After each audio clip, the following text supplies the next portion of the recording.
Welcome everyone, and it's so beautiful to be in yet another wonderful room from Words on the Waves Literary Festival. Aren't these gorgeous local events? We're so lucky to have them. Of course, we are very lucky to be joined by the beautiful Nardi Simpson this afternoon. Before we start, I'd like to acknowledge the custodians of this place, the Darkinjung and Gurungai people, and acknowledge their ongoing connection to the land, the waterways and the skies of this beautiful place that we get to gather. So we're here to hear from the beautiful Nardi, who is a Yuwaalaraay storyteller and performer who lives in Sydney and has journeyed up today, but originates from New South Wales' northwest freshwater plains. Nardi's first novel, many of you will know, Song of the Crocodile, was longlisted for the 2021 Stella Prize and the Miles Franklin Literary Award. And her second novel that we're here to talk about, The Belburd, was published by Hachette Australia in October last year. So Nardi has many hats and many strings to her bow.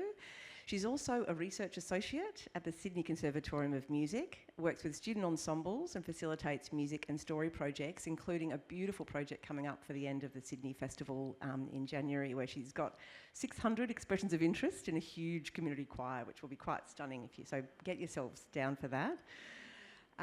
She's a graduate of the Narrabri First Peoples Composers and is currently undertaking a PhD, because she's not busy enough, everyone, at the ANU School of Music and Composition. And she's the musical director of Barayagal, a cross-cultural choir based at the Sydney Conservatorium of Music. And she has been the First Nations Artist in Residence at the Sydney Conservatorium with ensemble Offspring. So Nardi is a beautiful and powerful voice in all senses.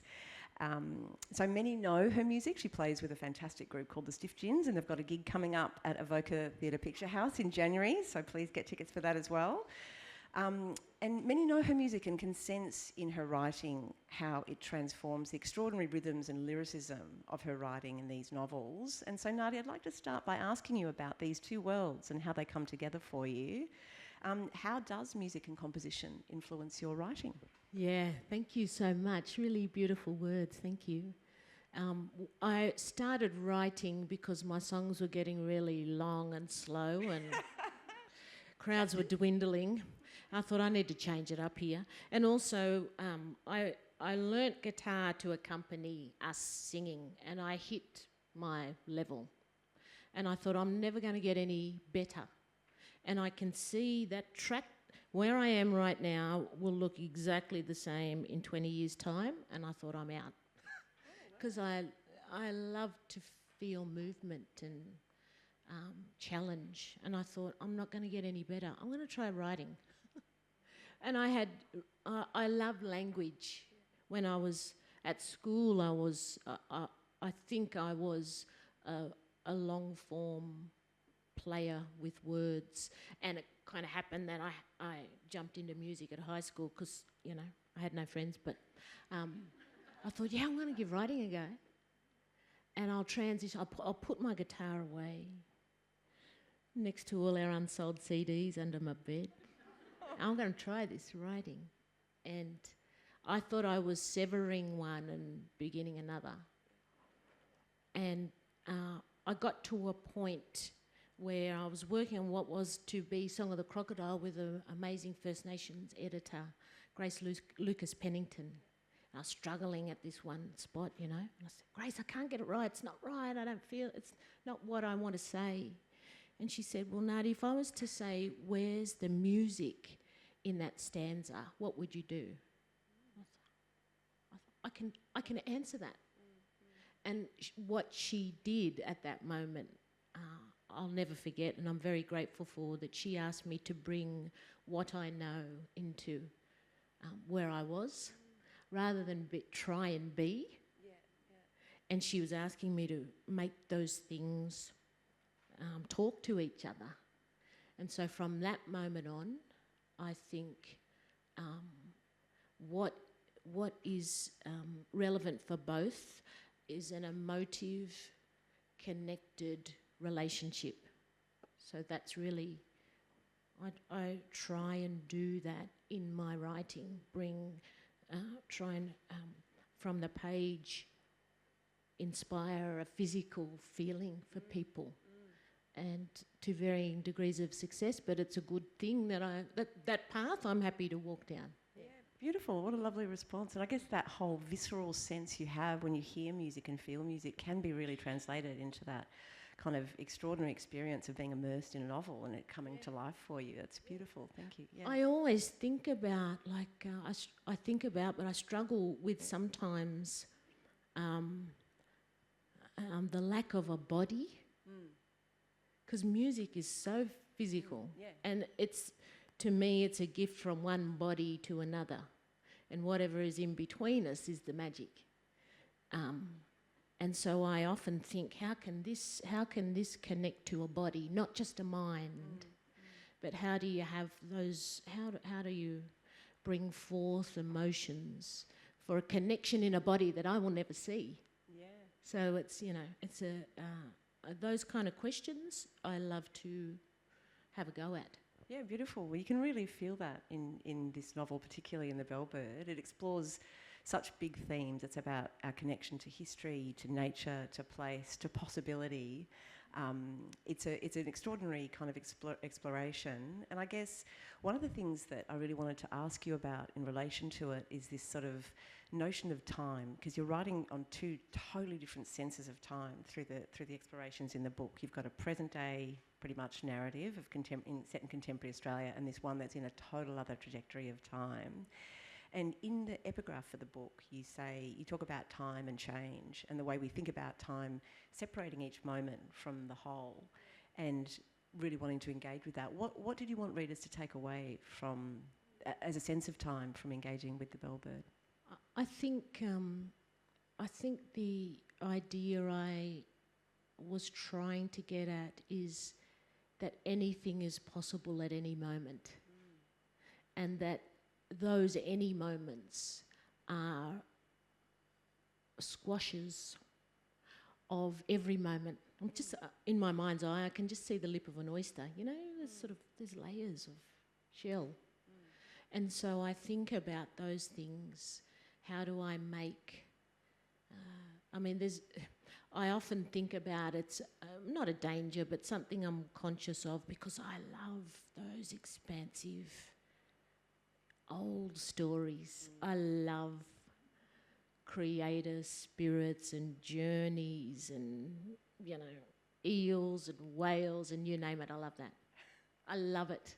It's my language. Yeah. And so I think, how can I interact with those enormous expanses of story and not keep it in the dreaming or as something that has happened and is over. So how can I couple that with a living, breathing life for those things now? And that's been a thing I'm really interested in. How can I write really, I might call them meaty cultural things, and make sure that I don't leave it as in the Australia's prehistory or in the past. How can I make those things be alive in the moments that people are reading? So often I will use, characters in the everyday, and they dip in and out of those things. And so I understand it's a big ask for people to allow that to happen. And it takes a little bit of getting used to, but actually, hopefully, all it means is you just let go and allow. Yeah. And so that's how I understand. It's like the fan, you know, the circle of time. I heard once somebody talking about, they asked an old fella out in the middle of Australia, describe the dream time. And he said, well, if you've got a propeller and you're standing on one side of it, and the propeller's made of steel, and it's a physical, actual thing, but it's moving so fast that you can see through it, that's the dreaming. Oh, wow. And so that's a concept that I still have to sit down and think about, but how that's sort of what I try and maybe do in writing, that there's a story in front of you and there's one happening simultaneously behind and in front of. Beautiful. So when you allow for that possibility as a reader, it opens up this whole other world, right? Which is such a gift. And they do say, you know, they say books are empathy machines, right? So they take you into a totally different way of seeing the world, which is so powerful and such an extraordinary gift. So thank you for taking us there. So the devices you use in this book to help us get there is you use these two central characters. You've got Ginny, who's very much of the present day. She's really visceral. She's kind of, you know, she's a wild character, but she's just, you know, she's doing her laundry. She's trying to find rent. She's breaking up. She's heartbroken. But she's also kind of this wild kind of literary activist, and she's planting poetry under trees and connected to history. And then you've got this other sprite character who's all becoming and all possibility and all kind of, you know, she hasn't quite become, you know, but she's also connected to this whole other world that she can see and is part of. How did you find those voices, and why did you choose those two to help us access? Well, Sprite is this little unborn baby waiting to go into her kinship or her body. And, you know, I love that. Anything's possible. And also I love the fact that there is this kind of cultural existence before physical form.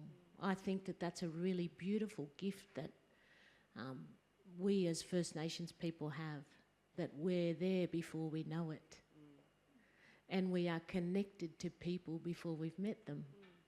So that's where the beautiful connectedness of a waiting to be baby comes.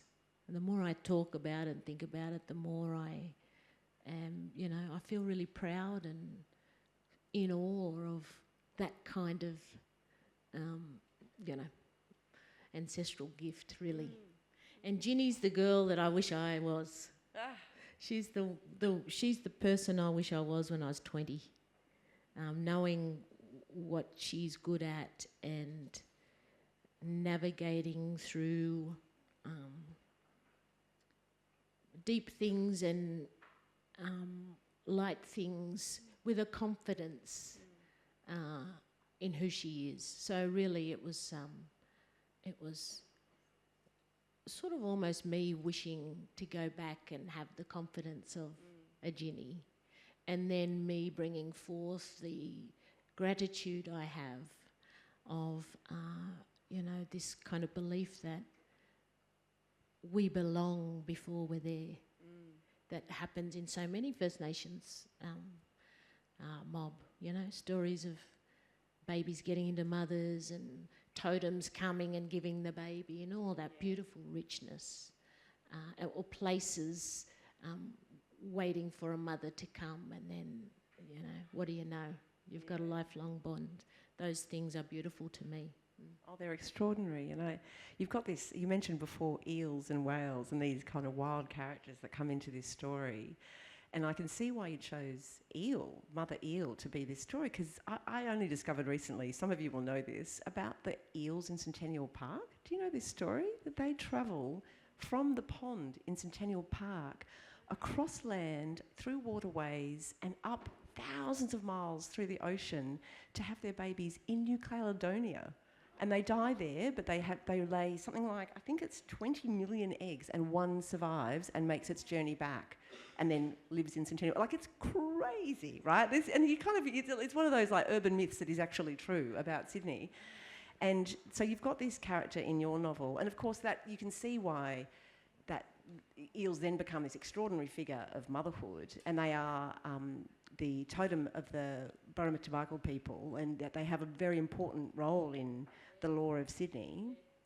I'm kind of curious, like obviously you've chosen this amazing natural phenomenon around how eels kind of, you know, lay a billion possibilities to become one, right? And find waterways and places to create that possibility. And you've brought that into this story in this way that tells all those things and has all those layers that you were just describing. I'm actually wondering, would you be comfortable reading a little bit of Sprite to take us there? And there's a beautiful moment with Sprite and Mother Eel before she's born.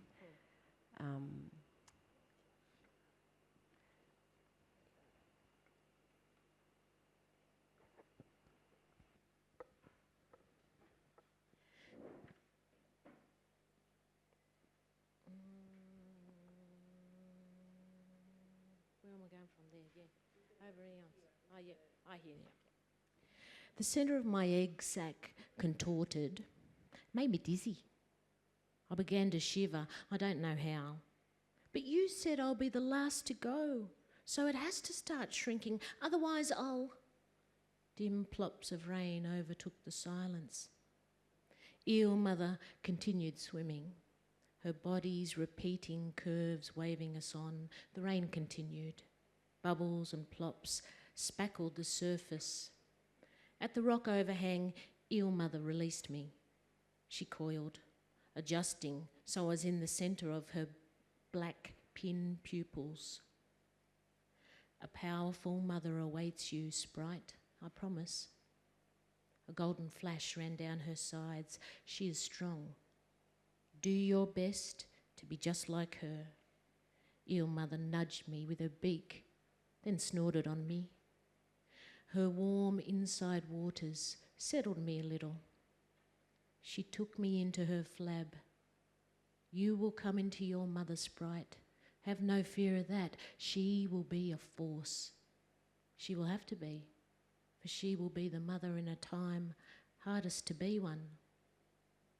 The rain from the above eased into a patter. It sprinkled against the surface, making it look like specks of sand rather than rain. How I will love her, Eel Mother. I snuggled into her folds. I already do. She brought her tail close and fanned me. I know, Sprite. And we will be happy together, my mum and me? The rain stopped. The cove became still. For the time it takes to live a life, you will. From the cusp of her lair, I watched schools of fish dart in the patches of newly sweet sea. I tried relaxing into Eel Mother's folds, but she felt scratchy, and I found it hard to settle, mostly because I had no way of making out what a mother looked like, or how long a life should be. So beautiful. Thank you, Nadine. And of course, the mother that eventually becomes Sprite's mother is a very famous and powerful woman, Barayagal, who many of us know from her name that's been used in so much kind of references, who was an extraordinary, powerful leader and fisherwoman and extraordinary person. And this becomes the story of her daughter, Dilboong, who is the Belburd. And you kind of find this full kind of arc through the novel. How important was it for you to situate true historical sort of characters in this world that you created? The idea for the book came because I heard some ladies on a train, they were talking about one lady was buying a house and, you know, this place wasn't big enough and that place didn't have a pool and, you know, there was something wrong with everything. I was on the train from Stanmore to Circular Quay. And the lady said, oh, we've put in an offer for this place and we'll show the kids if they like it. No, if the kids like it, we'll put in an offer and then the universe will decide. And I thought, that's not how it works, lady. And so it happened, the universe will decide. Next stop, Redfern. Yeah. And then I thought, you know, I got really fixated on that group of people and how they thought the world worked. And then I got annoyed with myself for thinking I knew better. What makes me, how come I know and they don't? And just that sort of thing of Redfern, I thought, well, hold on. What is the universe in this moment at this time? And I thought of, I knew that Bennelong and Barangaroo, two really important Aboriginal people. at a time of great upheaval, had a baby. And that baby is the universe because she is everything that had gone before and was everything that will come after. So that baby is the universe. And then it became a dance, maybe a chorus of writing around, so that having had that spark of wanting to shape an unborn black baby as everything that we are to each other. It then became an exercise in celebrating the fact of her without writing her life or her family's life, because I'm not from Sydney. I don't have any kinship, cultural connection to Barayagal or Wongal people or Gadigal people. I live there and I've benefited, but I can't tell that story, which is why Sprite, we never see Sprite in her breathed life. The life in the above, on the ground, that's someone else's business. And so this was an exercise in being inspired's not the right word, being drawn to an already existing story without stepping on it. And it was really important for me to see if I could make this technology in which there's only one name come to be a way to celebrate a story that belongs to somebody else while sharing the beauty of what is around it. That's why I didn't say anything about Bennelong or Barangaroo or Dilboong's lived life. And one day it may be written down, but it's definitely told in Sydney. That's somebody else's business, but those people are so important in our concept of who we are to each other, that they deserve this sort of, companion volume to that story.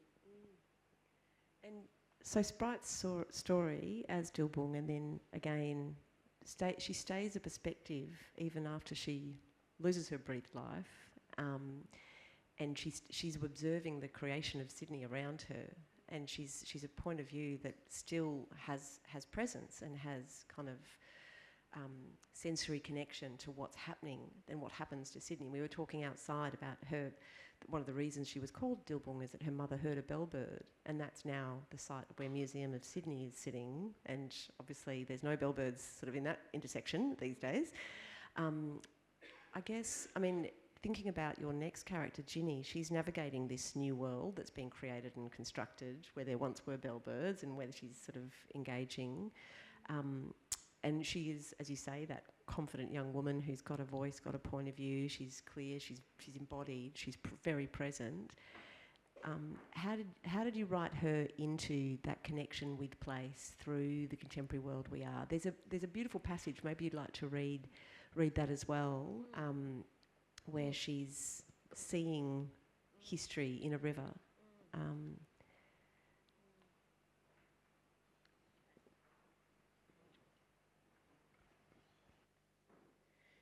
Ginny kicked off her thongs and walked into the weir. The sharp, angry stones mixed through the cement hurt her heels. As soon as she could, she sidled into a submerged step, taking extra care as she inched across its thin layer of moss.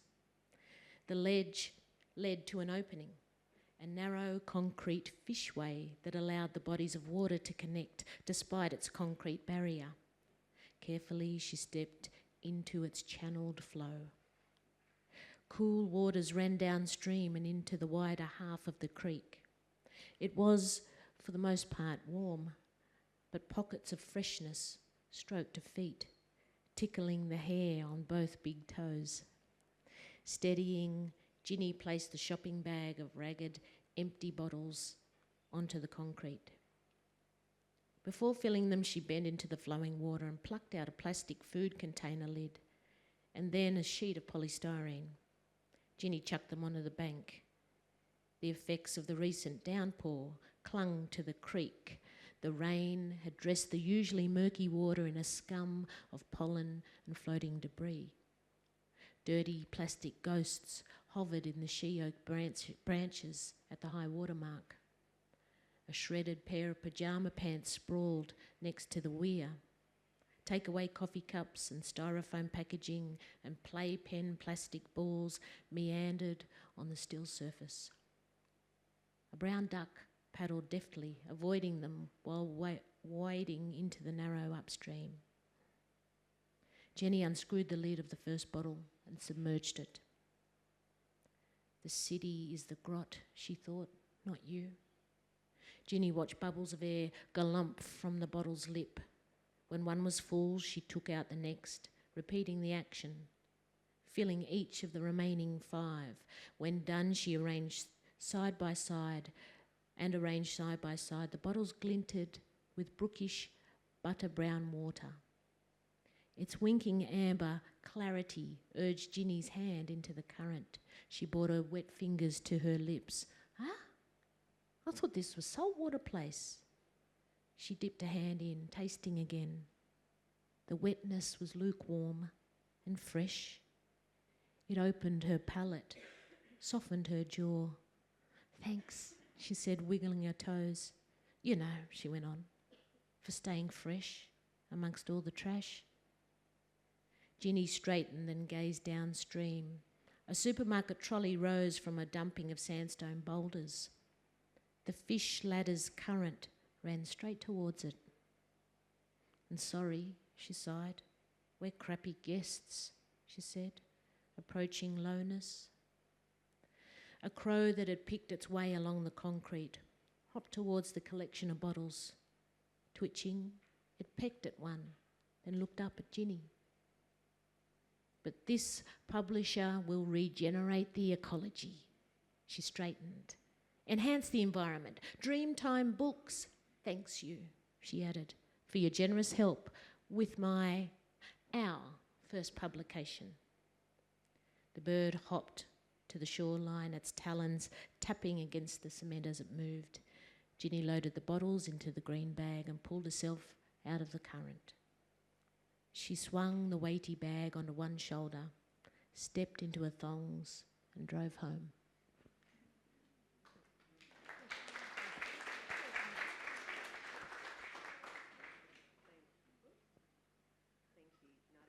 Not on. Yes, I am. Hello.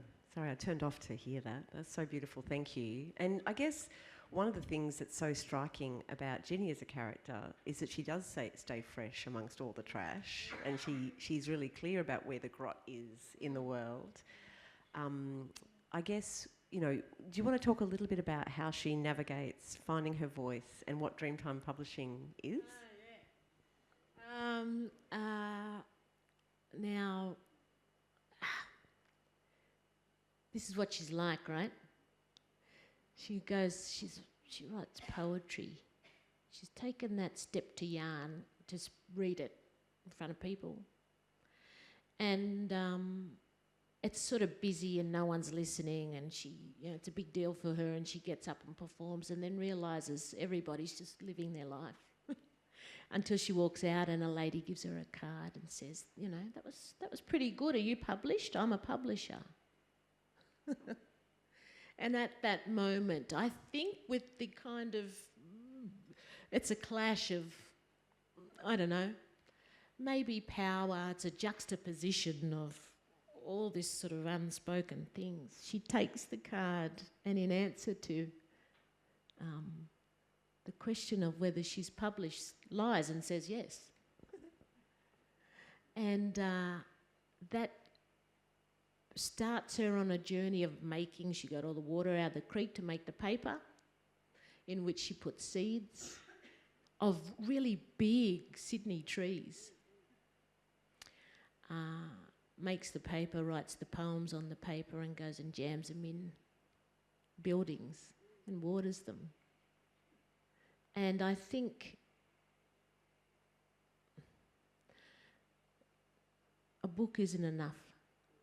A book can't scream in the way that I think she's interested in at the change and the imbalance and the smallness of life compared to what she understands her inheritance to be.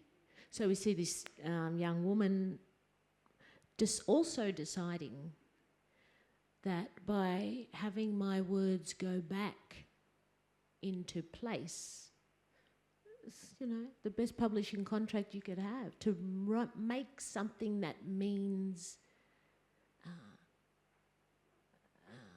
something to place in the great text that is the landscape, works for her. That's the kind of publishing she wants to be involved with. And it's really, I think it's kind of, you know, having your story be meaningful to country. It's something, you know, that I think a lot about too.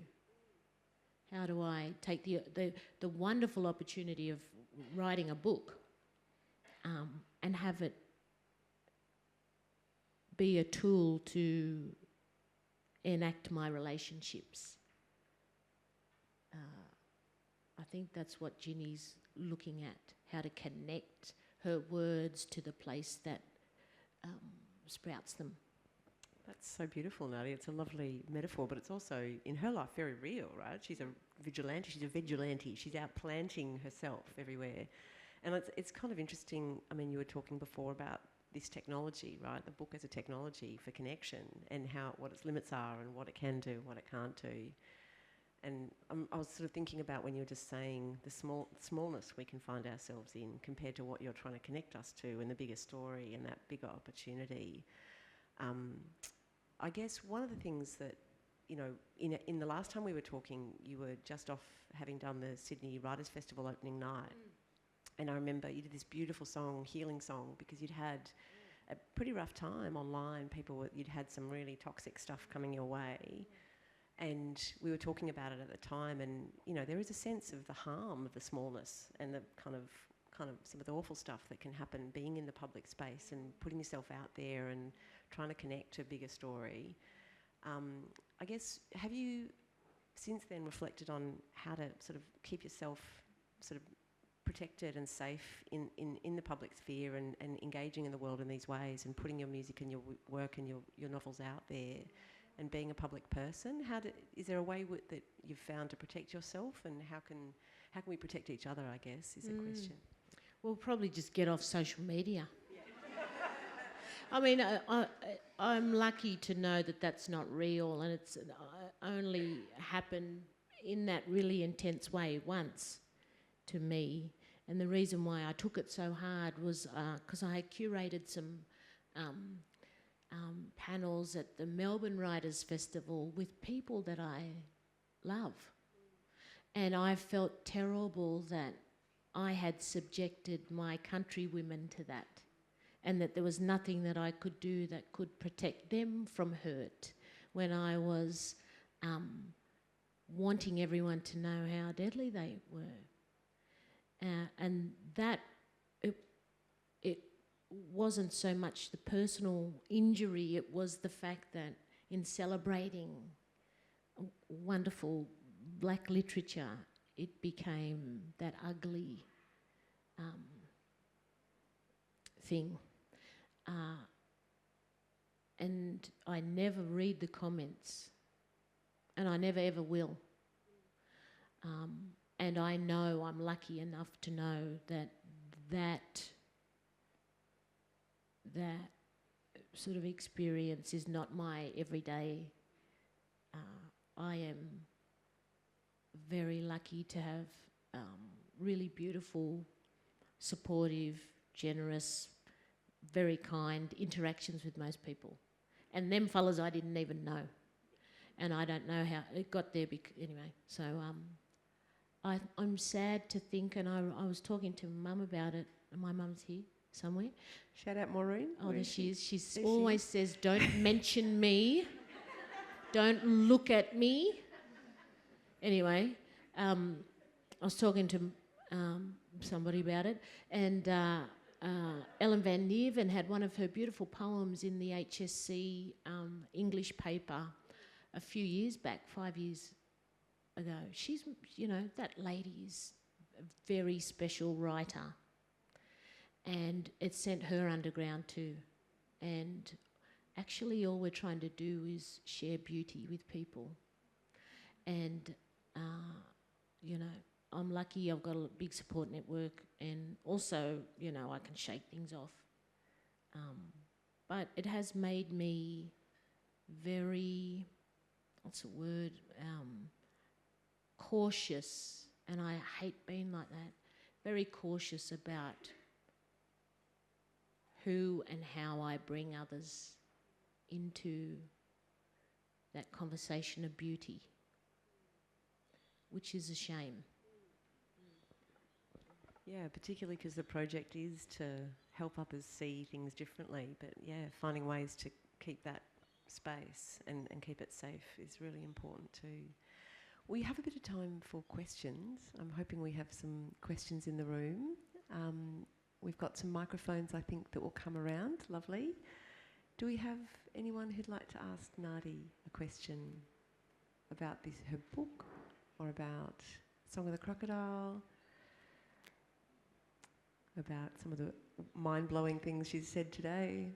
I know there's a lot of questions because I don't Google myself, but I was looking up something about Song of the Crocodile. Yeah. And so I typed into Google, Song of the Crocodile, and you know how it does a predictive text in Google? Yeah. And I thought, it said Song of the Crocodile ending explained. Oh my God, I've written this whole thing, nobody gets it.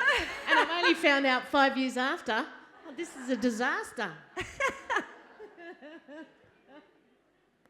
Got one over here.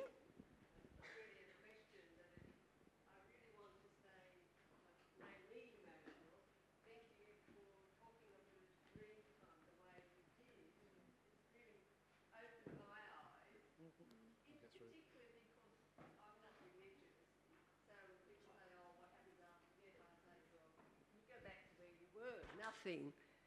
But now I'm saying, or thinking, I go back to something. I go back to the dream time, that space. But I suppose it's also, tell me if I'm off the mark here, it's also made me understand the bits I know about First Nations and their relationships with their ancestors and the revering of their ancestors. It's sort of a curtain. So cheers for that. Thank you. Thank you. I mean, I think about that, the dreaming, dream time, all that.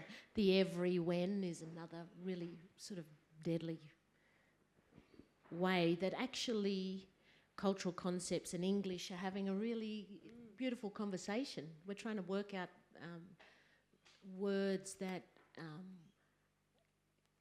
help make those things feel real. I heard someone say once, yesterday in the dream time, I thought, I need to think about that. Yeah. And all those times I get sort of chucked upside down, I love. Yeah. And, maybe it's a thing about the less I try to know, and the more I allow to be, the more grounded I am. That's a good way for me to be. And so knowledge, we were talking yesterday actually about the gifts of reading. And I said, well, reading is actually, reading's wonderful, but a book can be a weapon. If I remember Song of the Crocodile, they gave me 12 copies. and my dad's one of 11, and got my mum there, and I thought, I'm going to dish one out to all my uncles and aunties and one for mum. And then I thought, actually giving that book to my dad, who went to 4th grade, or my auntie who didn't finish primary school, is actually not the gift that it appears. But all that mob read country, they read relationship, they read landscape, they know how to read. And so reading and deep listening are equivalent, which is, you know, one of these wonderful things that the dream time gets to help you reorient what it is you think you know and what the possibilities are. So I'm always thinking about, in the great always, you know, we're held. I think that's good enough for me. And yeah, letting go of accumulating knowledge and just, yeah, as you say. I just love the way that you make me feel that I'm capable of being connected to everything. Well, it's the gift of country, because we're all connected. We're all connected here. And I always say about, you know, these beautiful, do you live around here? But these places, or every place, wants us all, no matter who we are, to feel loved and part of it. The country wants everyone to look after it. So we are all connected. I'm connected through this beautiful landscape. Blackfellas have certain things we need to do to enact that relationship, but country doesn't care where you're from. It wants you to make those connections, to be in relationship with it, and in that way, we're all the same, you know. Beautiful gift. It's such a beautiful invitation that you talk about, to belong and to be, and to, yeah, it's so gorgeous. I feel like we're having this really intimate spiritual experience in this room. It's quite profound. Wow. We've got another. Yeah, thank you so much for this. I just wondered, your words that you've read so beautifully are very musical, obviously, because of your background in music. I'm just wondering, when you're writing a book or a novel, are you ever thinking about it in terms of singing it or having that sense of the musicality of the language? Yeah, really great question. I will only ever commit to passages if I speak them and they feel right. And the feeling is also a sound thing. And so if I try and understand it, I'm going to muck it up. But it's something about a flow and an unmeasured time that language does. And if I can speak it and it gives me a kind of, those poignant, the deep bits give me a feeling, or the words around that are adding to the build-up of a feeling, then I'll type it up. I'll go for it. Save. So it is a physical thing for me, and an oral thing. Writing is very oral for me. And although there are sometimes that's not called for. Listen out there. Oh, it's wild. Yeah. And you read your own audiobooks, don't you? Have you done that? I mean, what a beautiful experience, right? Like, yeah, I think everyone's going to go home and get that. Yeah. That's how I learned I was lactose intolerant. Because of the microphones picking up everything in the belly. Gurgle. Oh, man, it's so embarrassing. I went 50 years without knowing it, and then they stuck a microphone there somewhere. Oh, she's had a latte, right? Okay, Yeah. yep. Long blacks for me. Oh, Yeah. wow, that's hilarious. Well, I'm glad to hear you've had that resolved, Nardi. That's great to know. Yeah. Sorry for the poor That's so beautiful. I love it. engineer. Yeah. Yeah, well, I mean, we've looped right back to where you started, saying your songs were getting longer and slower, and they've come back to being songs in some ways, haven't they? These novels, they're long songs, right? They tell us these stories in powerful ways. Yeah.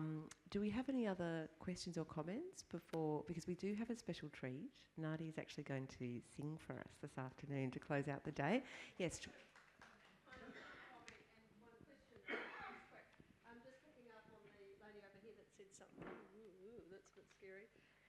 the lady over here that said something about connections.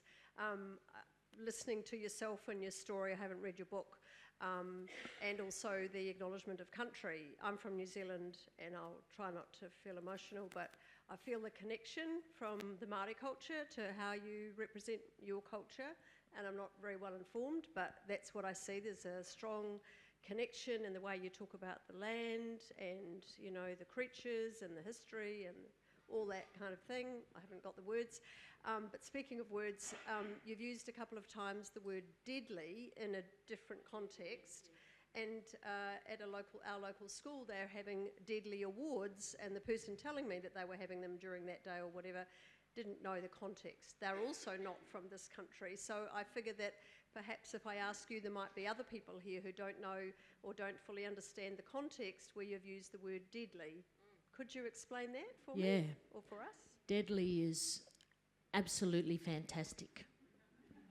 Something's deadly, it's, you know, English doesn't tell you how good it is. And also deadly is, I reckon, I want to say, why do I want to say this? There's a handbag of pride in that. So if something's deadly or you're deadly, it's also, you should feel proud of that.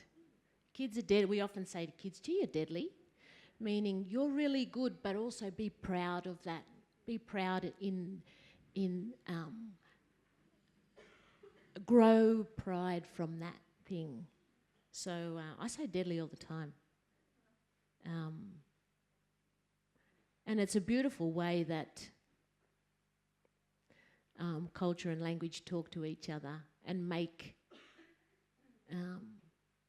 innovate. Because you're right, if you don't, you know, if I go around saying deadly and don't tell people that it's a good thing, then all of a sudden the conversation gets a bit dark. Absolutely. Any final, yes, down the front?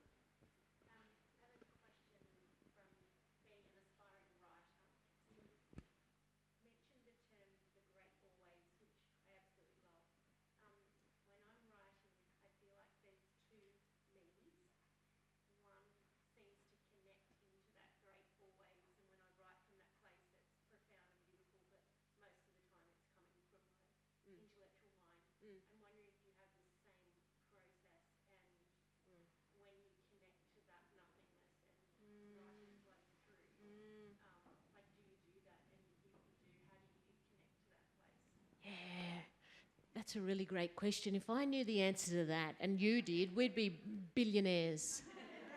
How do you... well, that's right. That there are much, you know, more experienced writers than me who would probably be better for you to yarn about with that. But my feeling is that sometimes, you know, and also we all want to make something as good as it can be. And I think engaging with I always think about the forever singing song. I love the idea of that. A melody that continues forever. I think there's strength in that as a creative concept, because the stakes then, the pressure's off. You're just weaving into an always made story. I think I write longhand, and so that sense of flow I invite as much as I can. And then, you know, I speak it out, and if it works, then I type it up. That's something that works for me. But when I think about flow or whatever that is that coils out of that side of your head,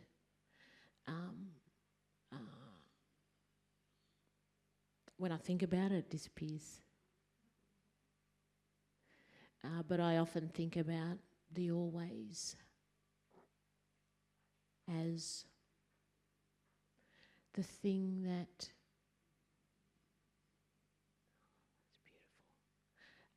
takes the pressure away. And so then you're just free to write the thing that your body wants and not what your mind tells you. Something like that. Because your mind, you know, it's a tussle between... What are they telling me? Profound comments.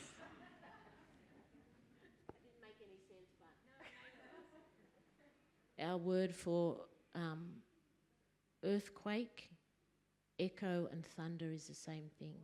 So you can write thunder, but you can also listen for the echo. Maybe there's something in there. Yeah. So beautiful. Thank you so much, Nardi.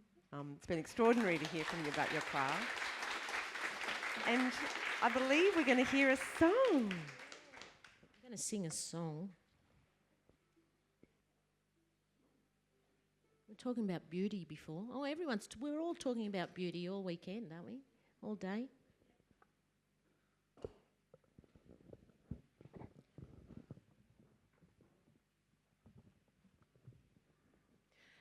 I've seen...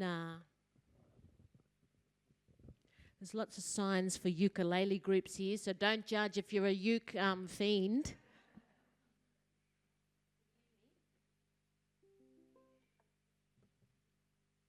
Actually, yeah, perfect. This song is called Yarrigamayra.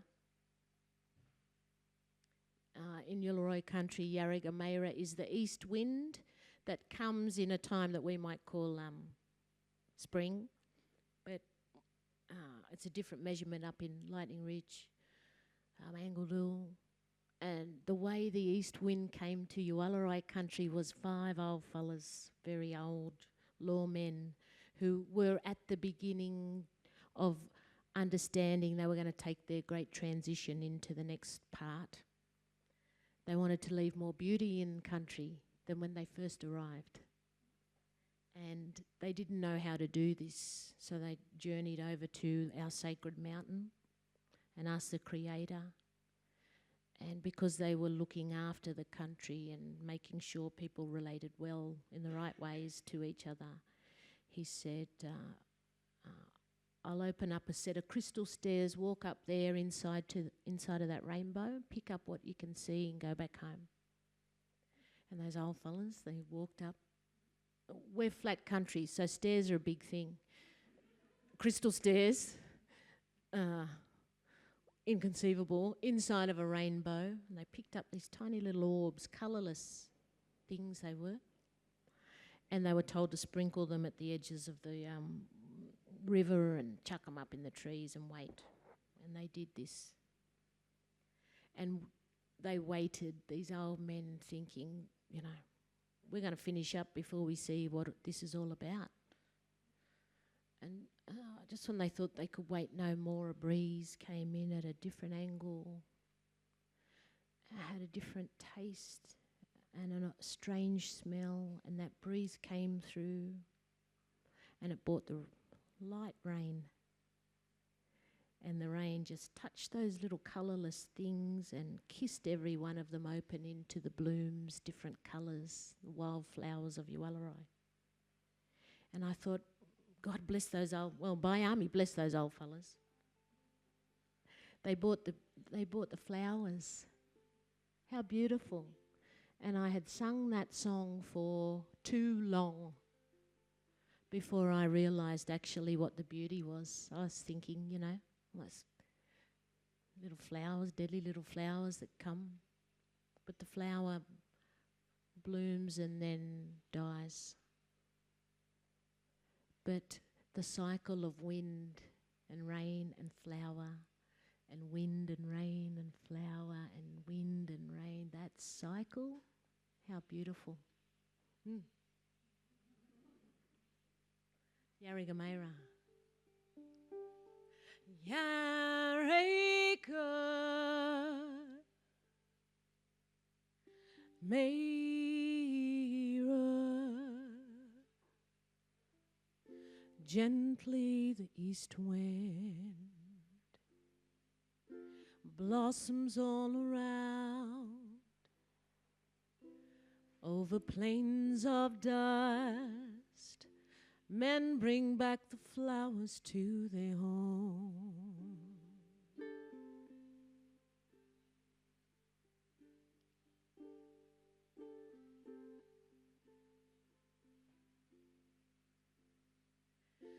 Gather the old,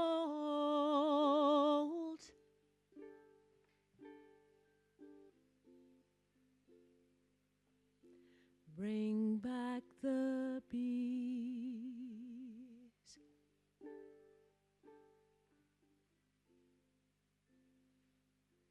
gather the old,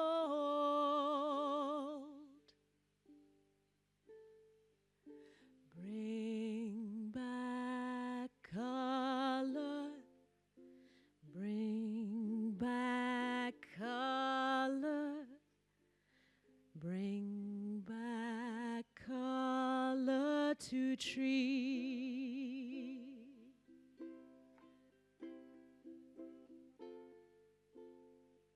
Sweetest are the leaves that Rangoon be. Sacred are the trees of Miami. Yaraga bringing rain from Ubi Ubi. Flowers bloom again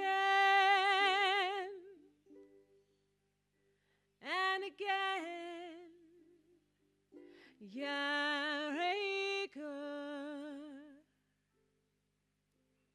mirror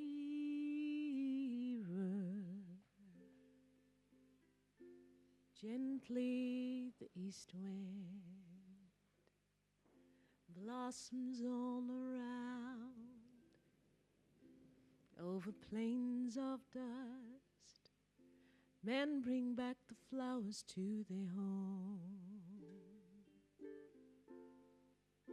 to their home, to their home, to their